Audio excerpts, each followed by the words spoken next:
La kétamine, c'est l'une des drogues les plus demandées sur ma chaîne. Alors après avoir parlé du DXM et du protoxyde d'azote, on va enfin parler du dissociatif le plus connu.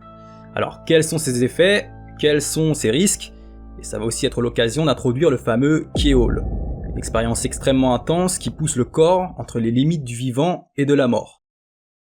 On commence. Dans les années 50, plusieurs laboratoires pharmaceutiques tentent de trouver un anesthésiant parfait. Comme vous vous en doutez, à l'époque, il n'y avait pas autant d'options qu'aujourd'hui. Il y avait bien des produits anesthésiques à base de dérivés morphiniques, mais ils pouvaient avoir des effets secondaires, notamment au niveau de la fonction respiratoire des patients. Donc, durant cette période, plusieurs recherches ont été menées afin de découvrir des solutions alternatives, ce qui mena à la découverte de plusieurs molécules, dont le fameux PCP, que vous m'avez aussi beaucoup demandé. Mais on va pas en parler aujourd'hui. On va juste retenir deux choses sur le PCP pour le moment. Premièrement, qu'il fut testé en tant qu'anesthésiant, mais qu'il provoquait beaucoup trop d'effets secondaires. Des délires hallucinogènes, des convulsions, etc. Et deuxièmement, que sa découverte permit au chimiste américain Kelvin Stevens de synthétiser en 1962 la fameuse kétamine. Et là, on va casser un mythe tout de suite. Évidemment, elle a d'abord été testée sur des animaux, mais quelques années après sa découverte, elle a commencé à être utilisée sur des humains, notamment pendant la guerre du Vietnam.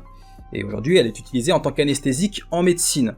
Donc, première information importante, ce n'est pas une drogue réservée exclusivement aux animaux. Je l'ai entendu encore le week-end dernier et c'est complètement faux. Pour la suite, je vous la fais court, c'est souvent la même histoire. La kétamine fut petit à petit dérivée de son utilisation initiale et se retrouva dans les raves des années 90. Et évidemment, sa popularisation dans les milieux festifs l'amena à être classé comme stupéfiant en août 97. On va parler un peu de chimie, parce qu'il y a des choses très intéressantes à savoir, et en plus ça va rester assez simple. Il y a en fait deux molécules de kétamine. D'un côté on a la R-kétamine, qui est plus responsable des effets anesthésiques, donc qui va anesthésier et apaiser le corps, et de l'autre on a la S-kétamine, qui est plus à l'origine des effets hallucinogènes. Ces molécules sont en fait des molécules isomères, ce qui veut dire qu'il s'agit de la même molécule, sauf qu'elles sont disposées différemment dans l'espace. En gros, elles ne sont pas superposables. Et ça provoque une différence énorme en termes d'effets. Les effets hallucinogènes et anesthésiques, c'est pas du tout dans la même catégorie. Mais on va dire que l'information importante, c'est que dans 90% du temps, la kétamine que l'on trouve est tout simplement un mélange de ces deux molécules. Bon, évidemment, ça fonctionne quand elle n'est pas coupée. Il faut savoir que la consommation de kétamine se fait le plus souvent en sniff, mais comme c'est une drogue qui provoque une grosse tolérance, beaucoup de consommateurs franchissent le pas de l'injection par intraveineuse. Alors, c'est pas que je ne comprends pas les personnes qui se piquent, d'ailleurs quand on creuse un peu, on peut très facilement comprendre pourquoi on peut en venir à faire des IV. Le truc c'est que je trouve que quand on rentre dans cette consommation, on a déjà largement dépassé le stade de la consommation dure. Et pour ça, je fais référence à la conclusion de ma vidéo sur les drogues douces et les drogues dures. Donc, je vais peut-être en décevoir certains, mais même s'il y a énormément de choses à dire, je ne parlerai pas d'IV ou d'IM. Dans un autre registre, on a aussi le plug. Et là, je vais pas vous mentir, mais j'ai zéro expérience, et le sujet ne m'emballe pas vraiment. Du coup, on va parler de la consommation la plus commune, c'est-à-dire les traces. Comme vous le savez déjà, le temps de la montée des effets est très variable. La personne, le produit, etc.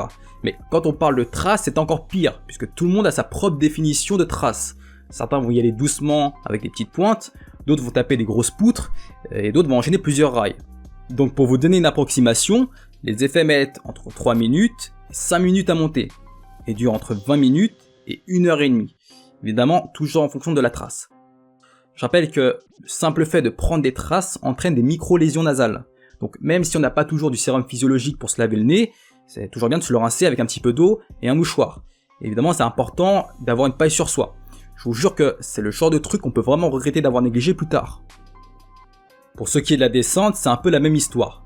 Si vous avez eu un petit trip de 20 minutes, elle va pas être très intense. Par contre, si vous êtes parti dans un gros K-hole avec projection de lame, vous risquez d'avoir une redescente compliquée.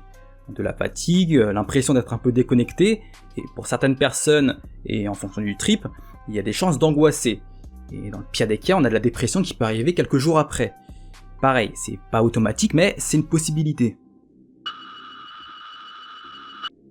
Ça a toujours été un bourbier pour comprendre les effets de la kétamine. C'est une drogue qui est difficile à cerner.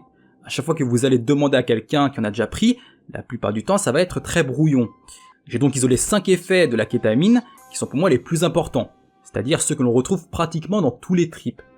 Ces 5 effets peuvent être ressentis sur plusieurs niveaux d'intensité, en fonction de la dose. Donc je vais décrire le ressenti minimum et maximum pour chaque effet. Premier effet, on a donc une sensation de flottement. Le corps va paraître plus léger et anesthésié. Il y a un terme qui revient assez souvent, c'est se sentir cotonneux. Et dans cet état, on peut vite perdre la notion de douleur. Il est donc possible de se blesser et de ne rien ressentir. Pour un petit trip, on peut avoir une sensation de flottement avec une faible anesthésie. Et pour un gros trip, ça peut aller jusqu'à avoir la sensation de flotter dans l'espace et de ne plus ressentir son corps. Et inutile de préciser, mais dans ce cas, ce n'est plus vraiment possible de se déplacer ou de communiquer. Deuxième effet, perte des repères spatio-temporels. Alors là, j'en parle assez souvent, on l'a déjà vu avec pas mal de drogues, mais là, c'est légèrement différent. Le temps va être perçu différemment. Donc pour un petit trip, on peut avoir une légère distorsion de la perception du temps, et pour un gros trip, la possibilité de ressentir des grosses variations de temps. Par exemple, 1 heure qui se transforme en 2 heures. Pour le troisième effet, on a les hallucinations. Alors là, comme je le disais tout à l'heure, ça va dépendre du type de ratio R et S-kétamine, de la personne et du contexte. Ici, il y a vraiment quelque chose de très important à savoir. Les hallucinations des dissociatifs sont très différentes des hallucinations des psychédéliques. Chez les psychédéliques, et hors bad trip, c'est généralement assez coloré. Les hallucinations sont un peu des explosions de couleurs. Tandis que les hallucinations chez les dissociatifs sont toujours un peu plus ternes, plus froides, plus sombres. Ce sont des drogues un petit peu à part car la sensation ressentie est toujours un peu obscure. Pas effrayante non plus, mais beaucoup plus sombre. Alors attention, je sais qu'il est possible d'avoir des hallucinations colorées avec les dissociatifs. Maintenant, ça reste quand même plus rare qu'avec les psychédéliques. Je vais donner une comparaison où je vais exagérer pour que vous puissiez imaginer.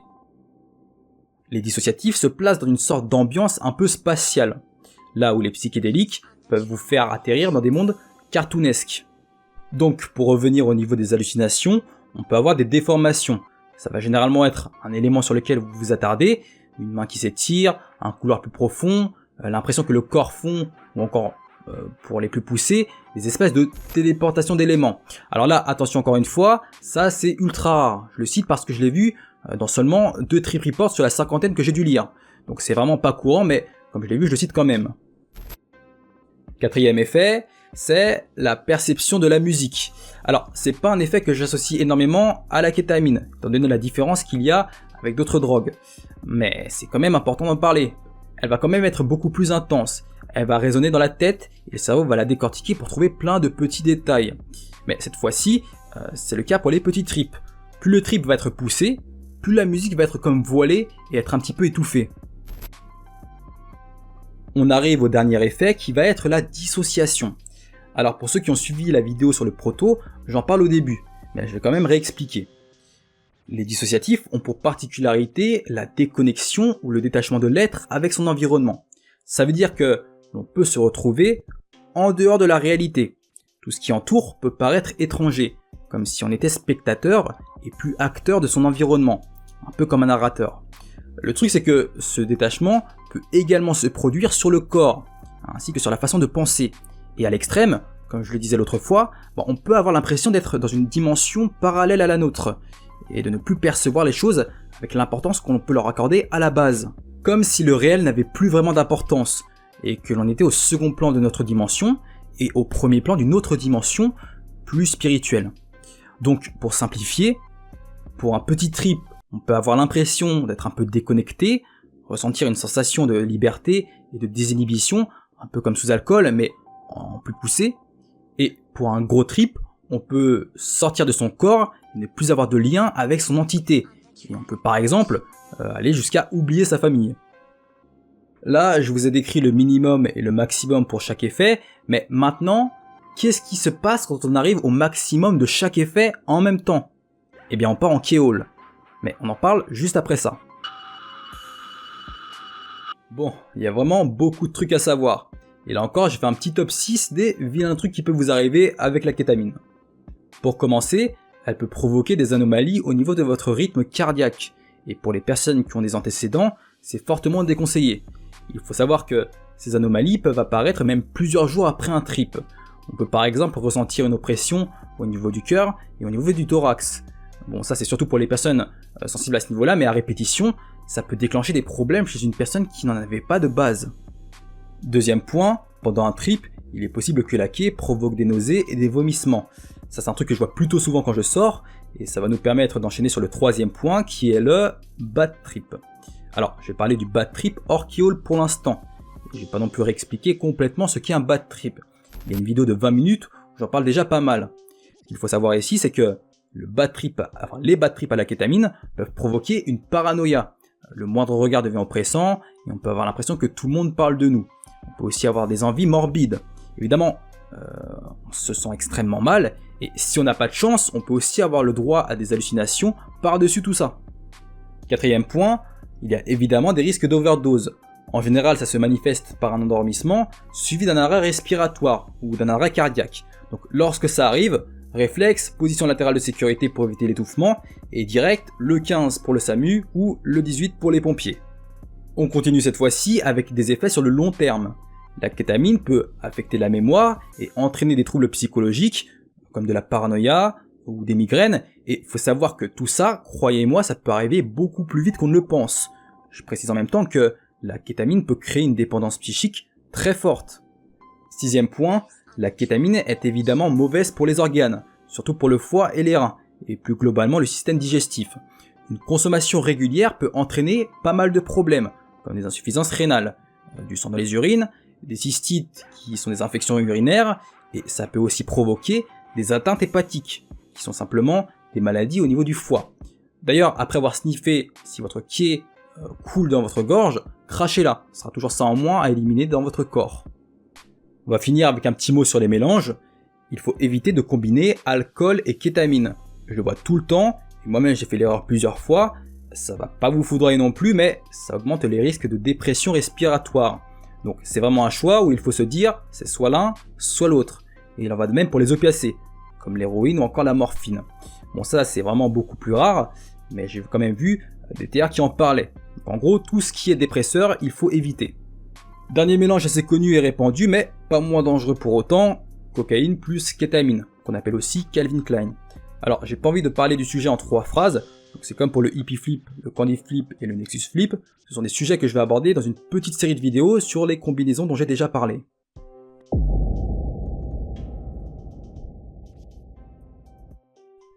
Comme je l'ai dit au début, il va juste s'agir d'une introduction au Keol. J'ai accumulé tellement d'informations dessus que je vais pouvoir en faire une vidéo complète, mais on va quand même commencer à en parler ici.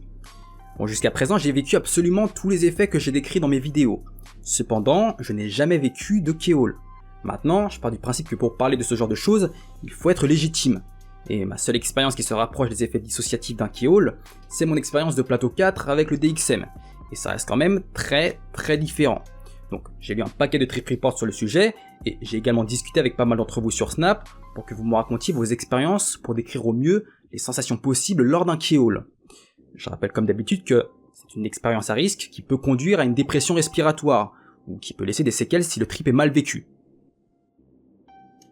Le Keol, c'est la déconnexion totale avec absolument tout ce que vous connaissez. C'est une phase où il ne reste plus que l'esprit, c'est-à-dire que tout disparaît et laisse place à une infinité obscure, un espace sombre et vaste. Il n'y a pas de son, plus de toucher, plus de vue. Tous les sens disparaissent, un peu comme si vous vous retrouviez dans un trou noir. Mais c'est loin de n'être que ça. Le Keol est décrit par pas mal de personnes comme étant une étape sans fond. Il n'y a pas de limite à ce qui peut se produire. Une fois dans le hall, vous ne pouvez que subir. Certains vont juste le vivre comme une sorte de blackout et vont en garder peu de souvenirs. D'autres personnes restent dans une espèce de dimension où elles se retrouvent en train de flotter dans le néant. D'autres sont propulsés dans des tunnels infinis. D'autres se retrouvent dans des phases de réflexion sur l'existence avec une vision extérieure omnisciente. Et dans les cas les plus complexes, on peut avoir des projections astrales. La projection astrale qui est en fait une projection de l'âme hors du corps. C'est-à-dire que vous pouvez être témoin de scènes extérieures pendant votre trip et être capable de les décrire au réveil. L'expérience du Keol est décrite par beaucoup comme étant unique. C'est un moment où votre propre mort ou encore la fin du monde vous paraissent finalement sans aucune importance. C'est un sujet sur lequel il y a beaucoup à dire et qui pourrait expliquer certaines expériences ressenties par des patients qui échappent de justesse à la mort. Je parle des fameux témoignages de personnes se voyant flotter au-dessus de leur tableau d'opération alors que leur corps est plongé dans le coma. Des phénomènes qu'on appelle aussi NDE, pour Near Death Experience. On en reparle une prochaine fois, prenez soin de vous, et cette fois-ci je vais pas parler trop vite au niveau des dates, mais si vous voulez suivre l'évolution des sorties, ajoutez-moi sur Snap, je tiens informé de l'avancée des vidéos là-bas. Ciao.